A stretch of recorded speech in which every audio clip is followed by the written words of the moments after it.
Your Excellency, earlier on I was told I'll be invited to welcome people to Nairobi. But I told my friend, Mr. Anjoy, our work is not to welcome people to Nairobi. These manufacturers are in Nairobi. And a lot of the solutions they need are in Nairobi. So we need to discuss that. So it's not just about welcoming them. Your Excellency, over the past few years, we've been engaging with the Association of Manufacturers at the Senate and in many other forums. And I'm glad that in the first few days, since we got into office as a county government, we've already met the Nairobi chapter of the Association of Manufacturers, and we made progress on a number of issues.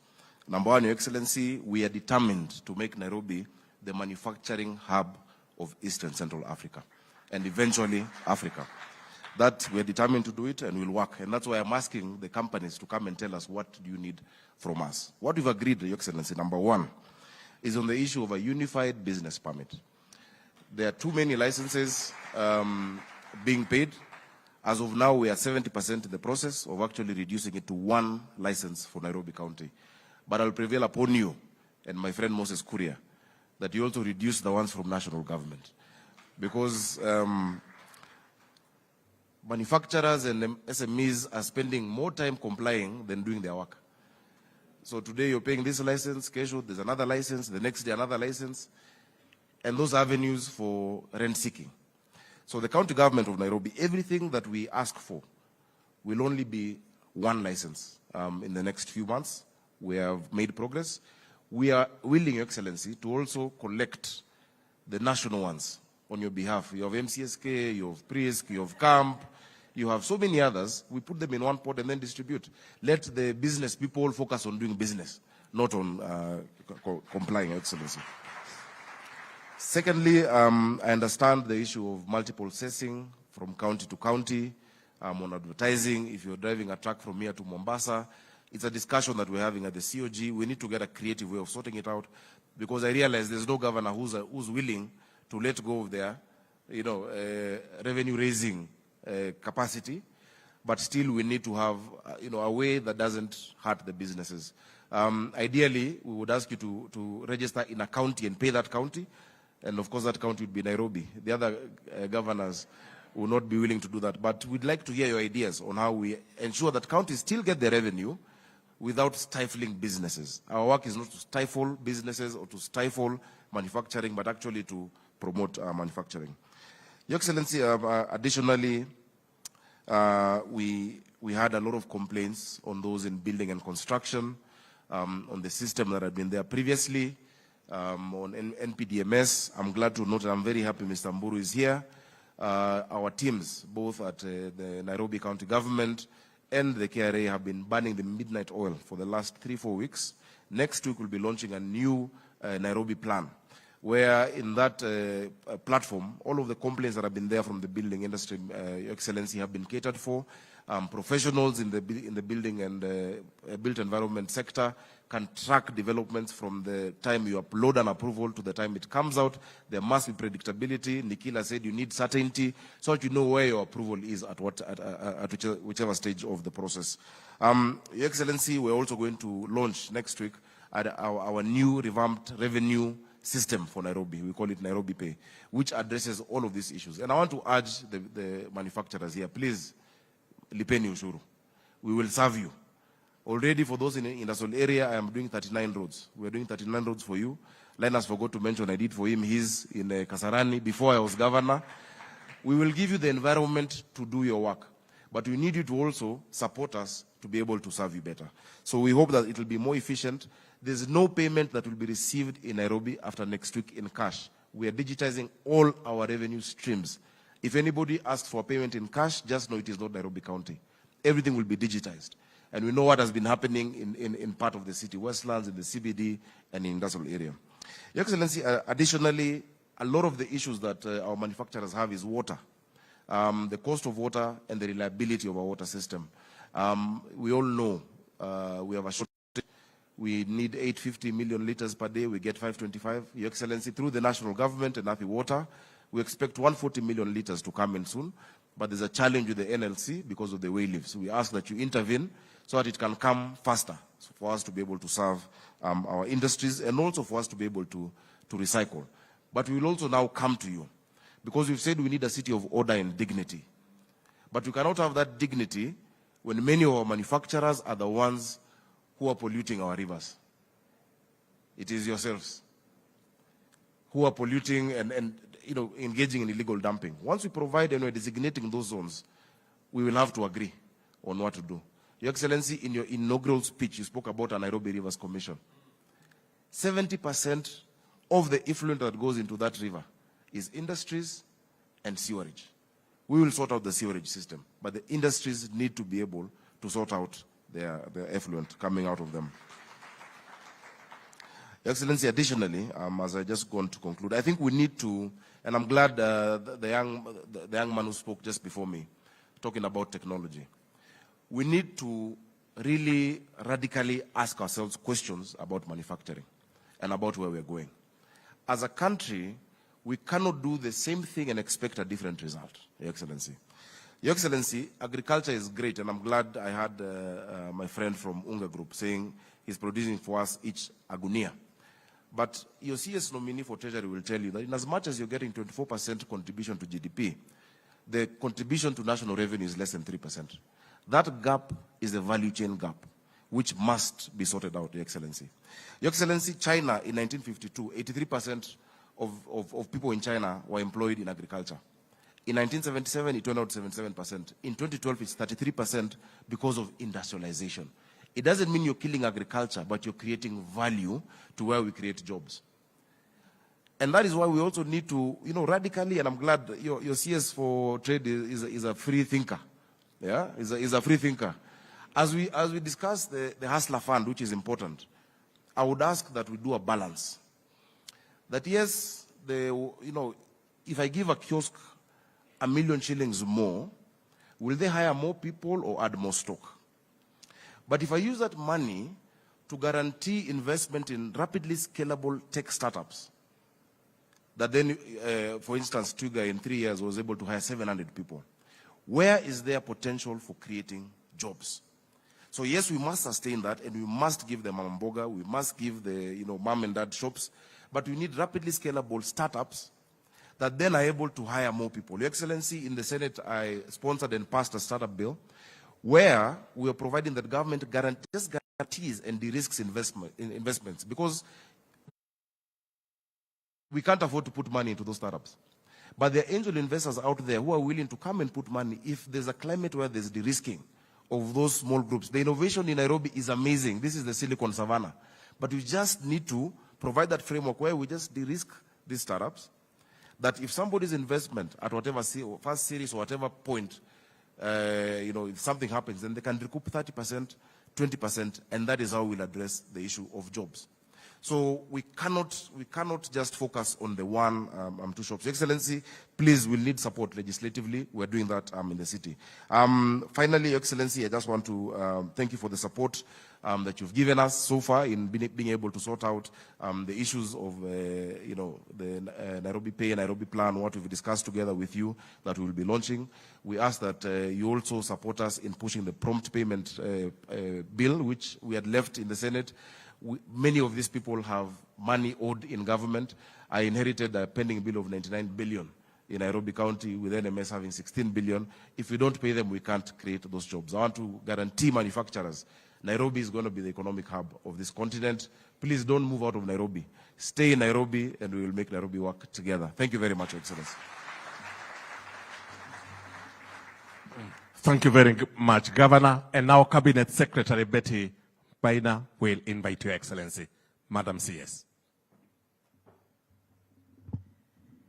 Thank you very much, Wanjohi, Your Excellency.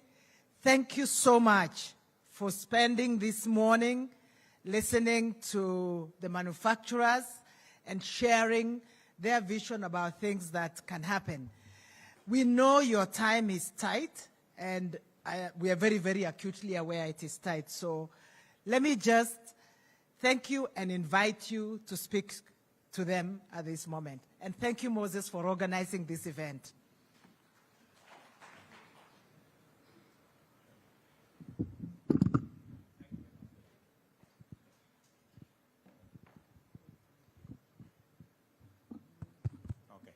Thank you very much. Let's sit down.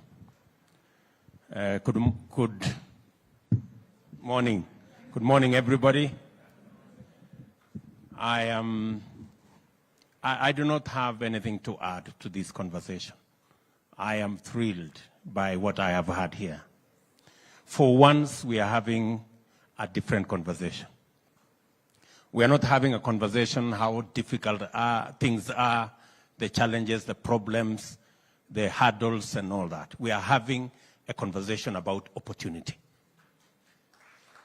And every speaker here has spoken passionately about the opportunities that we have, from textile to leather to the whole array of opportunities in housing, in SME, and the whole array of that. I just want to promise you one thing, that this administration will work with you every step of the way until we redeem all the opportunities that are available for us as a country. You have persuaded me that it is possible for us to create 1 million jobs from the manufacturing sector. You have persuaded me that it is possible for us to move the contribution of our GDP from manufacturing from 7% to 20% in 8 years.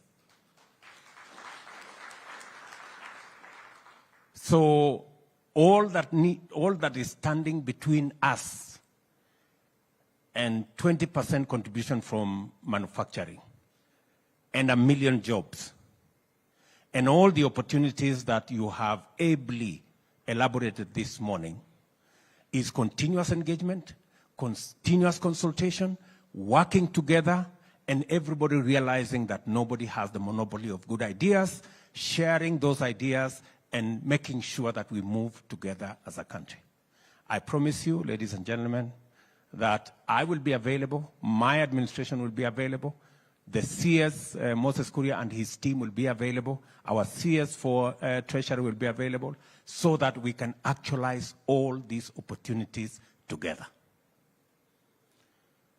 You have said ably, and if you've gone through our plan,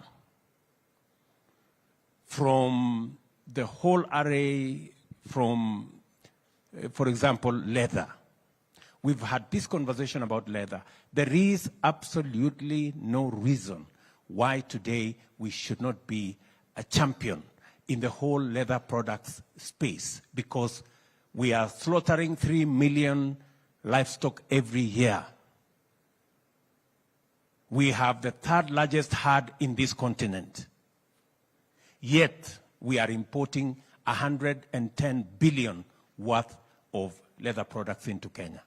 It completely doesn't make sense. As has been said here, we can increase our revenues. We can increase the contribution of leather to our GDP from the current 15 billion to 75 billion, because we have everything to make that a reality.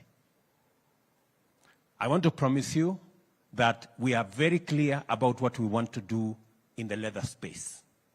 We are very clear about what we want to do in the textile space, because we believe that therein lies the opportunity for us to create jobs and create wealth.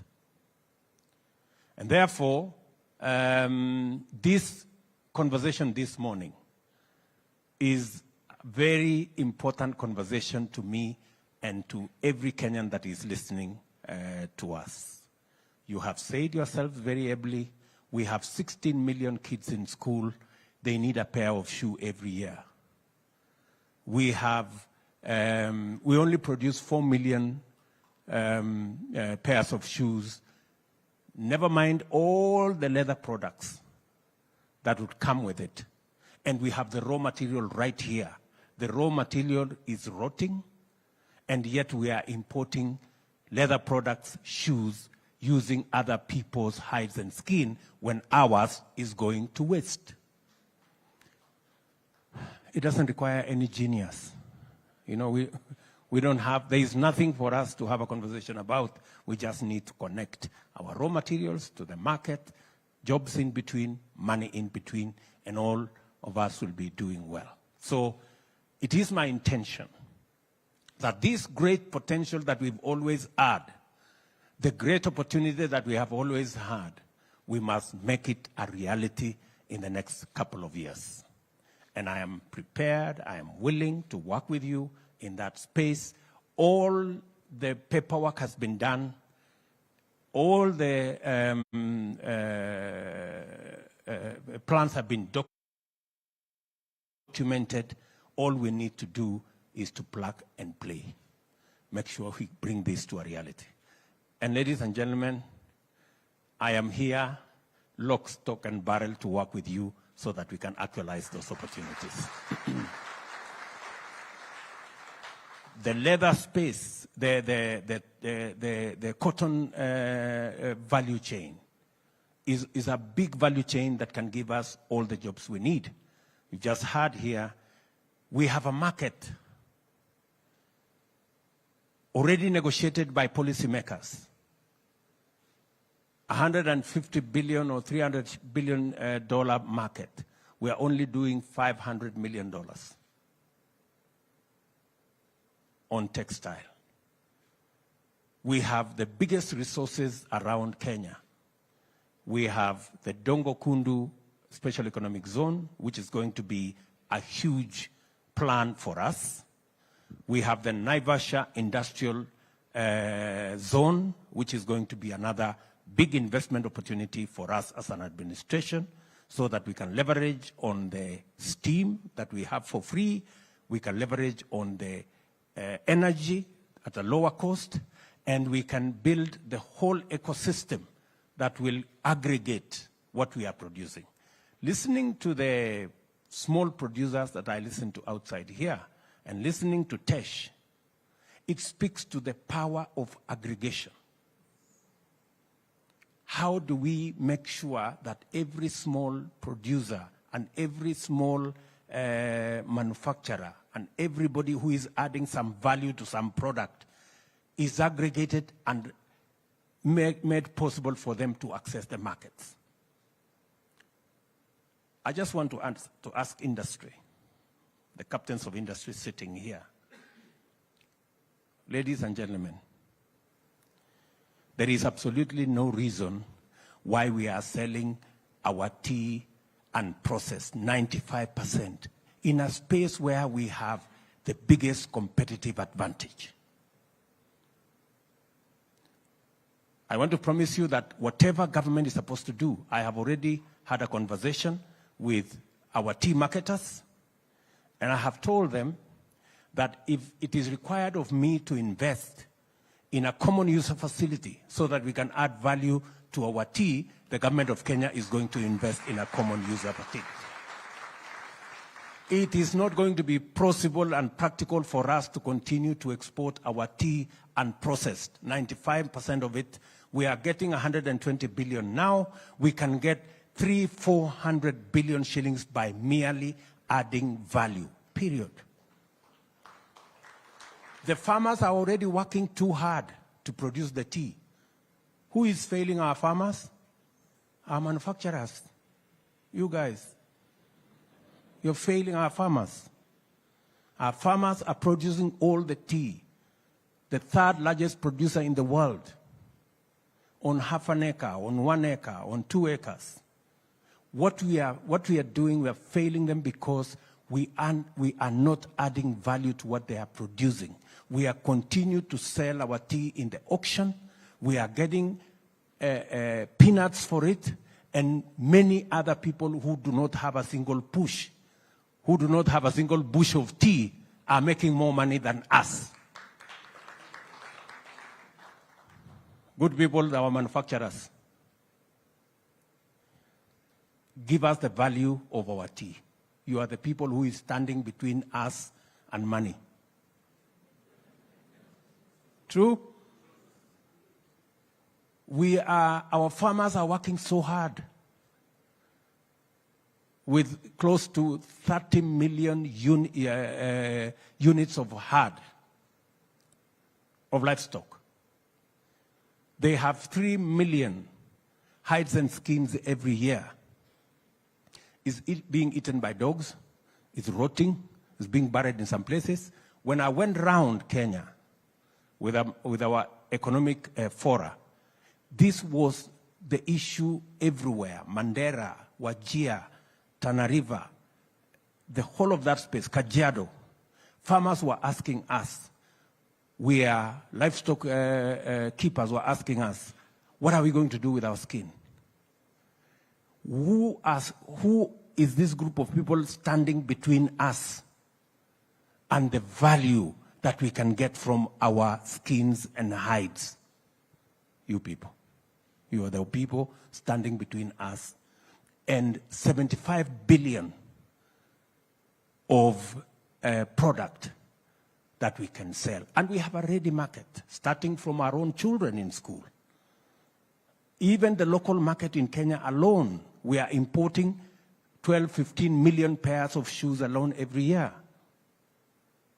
Market is not the problem. Raw material is not the problem. The problem is the people to add value. They are sitting right here. True or not true? So, good people, as I said earlier, we must have a different conversation. We're having a conversation here about, you see, we have a problem with VAT refund. How does VAT refund stop us from adding value to the hides and skins that are going to waste? Muniambie. You know? So, and I'm not saying that there are no challenges. There are challenges. But there are bigger opportunities than challenges in our space in Kenya.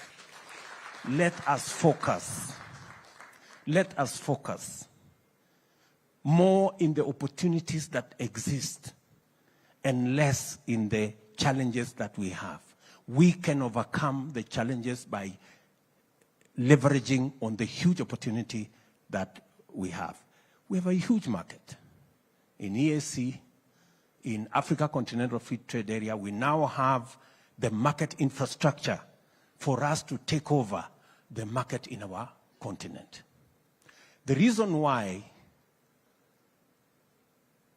our continent is importing milk, powder, food, is because Kenya has not taken its place. Kenya is supposed to be the country that would position Africa appropriately to be able to make sure that we supply every commodity, every product that we should. Instead, we are having a quarrel, small quarrel. Oh, Uganda is bringing cheaper milk. Uganda should bring cheaper milk because they can produce it much more cheaply. We should be adding value to our own milk. We add value to our own milk, and I want to say here, we had a program of improving on our milk value chain. We had first 300 milk coolers.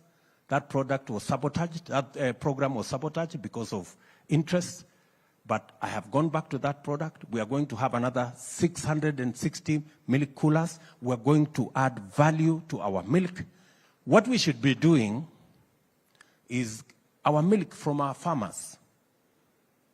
We should be adding value, producing butter, using it to produce powder, and go and sell it in DRC, go and sell it in Central Africa, go and sell it in West Africa. And then we get the cheaper milk from Uganda and we drink.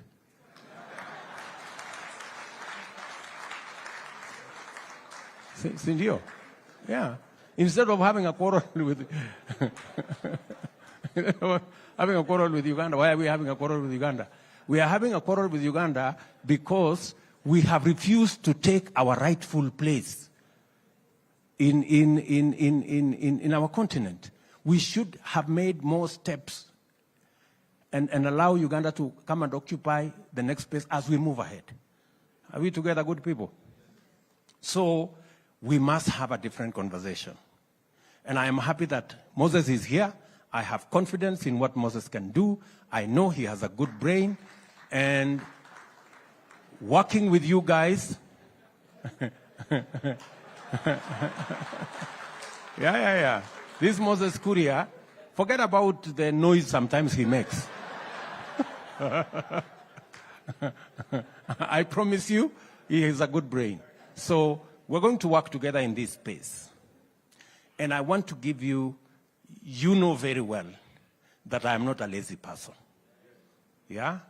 So I will work with you, and I will make sure that whatever opportunities that can be actualized, working together with you, we actualize those opportunities and move our manufacturing to 20% of our GDP in the next couple of years, 8 years, if not less.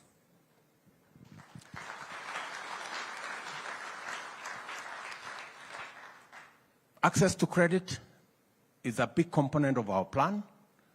Financing is going to be a big component of our plan. There are some that we can cover with the Hustler Fund, but of course we have the Kenya KDC. KDC is going to cover your space. That is the area where we need to raise capital for industrialization, capital for manufacturing, capital for value addition, so that we can work with the SMEs, make sure they have access to credit, but also build the capacity of our Kenya Development Corporation so that we can also have resources available for the people in your space. So, good people, I am very happy this morning that we are having a progressive conversation. And I am very confident that going into the future, Kenya is going to move to the next level in our manufacturing and industrialization scale. I am looking forward, as we have all said, by 2030, we should be producing 1 million more jobs from manufacturing. We should take our manufacturing from the current 1 trillion of our GDP to maybe 3 or 4 trillion of our GDP. We should be able to move our contribution in terms of tax revenues and be able to work together. And I understand, and Mburu here will tell you, I have had a very intense conversation with him on matters tax. Yes, I've had a very intensive conversation with him. I have asked him very difficult questions because part of our revenue gets lost because the stamps that you use on your manufactured goods, we have more fake stamps than genuine stamps. How is that possible? You know, we have to sort that out because we are losing revenue. Part of why our contribution of manufacturing to GDP in terms of revenue is low is because very many people pocket our money, or the money meant for taxes. So we're going to reform that space. Mr. Mburu and his team have very clear instructions for me on where we should go. I believe that in the next 2 years, we should be able to move our revenues from 2 trillion to 3 trillion and to double it in the next 5 years.